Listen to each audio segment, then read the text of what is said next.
And welcome to the Czabecast, brought to you by Line and Kugels. Enjoy your Liney's today. Zabe, Scotty, Al, Low Def, we're all here. What a way for the Cincinnati Bengals to lose on Sunday. Oh, the horror.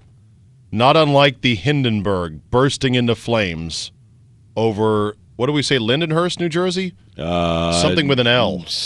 Lakewood, Lakeview, Lake Ridge. Sure. But it was Lakehurst, thank you. I don't know the particulars of the Hindenburg, but I do remember the announcer saying, "Oh, the humanity." Oh, the humanity. That was back when dirigibles would have yes. highly flammable gas floating said little chassis. And when you think about it, Galdi, few transportation vehicles in history, in modern history, have been as inefficient as blimps. Actually, the Pinto. Well, the Pinto, at least, see, like a big blimp or dirigible like the old Hindenburg, that thing only held like 60 people. Yeah. Max. Yeah. Didn't go very fast. All about the aesthetics, I guess. Yeah.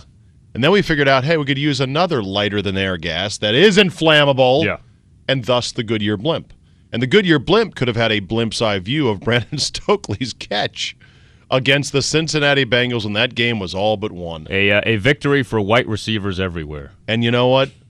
White receiver, after a catch like that, still has the presence of mind to run parallel to the end zone in order to bleed off a few more precious seconds. Shouldn't he have done a flip into the end zone and showboated a little? No. He's not like that at all. Typical black diva wide receiver would have already been flossing his ass with his towel and doing the booyah shake in the end zone. Why is it? There has to be a collar attached. I know. to I've that. seen Kevin Curtis do end zone dances. He's still white, isn't he? He has done the worm in the end zone before. Kevin Curtis has? I don't know. I'm just trying to get He you wiped out. his ass on the flagpole. Who's the best white end zone dancer out there?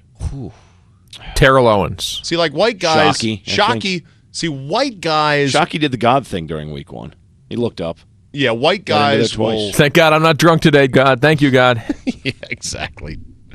But, Stokely was... I don't know what was better, the heady play where he went parallel to the goal line or the human bowling pins. Leon Hall bats it, and then you see just sort of 3 guys go into where Brandon Marshall was. It was comical. It was fluke. They were bowling pins. It was like, oh, one's going to fall too. Oh, and here goes Stokely running away from Dhani Jones. I'm trying to think of some other fluke finishes like this where a ball just bounces or deflects the wrong way. When Robert Ory drained that shot against the Sacramento Kings, that game was over. Yeah. And they had missed a couple shots inside, and then I believe Divac punched the ball out just to try to kill time. And there was Ory. Big shot, Bob, wide open. Well, Oops. Immaculate reception, right? Immaculate reception's another one. What was the college game where the coach was already doused in Gatorade and then they lost on that Kentucky. Yeah, it was Kentucky. LSU sounds about right. Of course, you got the Bill Buckner ball going through his legs. But yeah, sometimes out of nowhere, defeat comes upon you like a stench you'll never remove. Would you have been on which side was the right side in that one, by the way? Point spread wise? I mean, it was Bengals plus, right? A lot of people love Cincy in that game. I think it was actually Cincinnati minus. Really? Yes. Well, you lost either way then. Yeah, since it -4, so you wouldn't have covered anyway. You wouldn't have covered. The game was lost already. And Josh McDaniels is 1-0. Yes. So's Kyle Orton. And as I have... Oh, the humanity. Young genius, Josh McDaniels. As I have said, don't let it go to your head, Josh. Don't let it go to your head. All right. We'll see you next time, folks. Thanks for listening.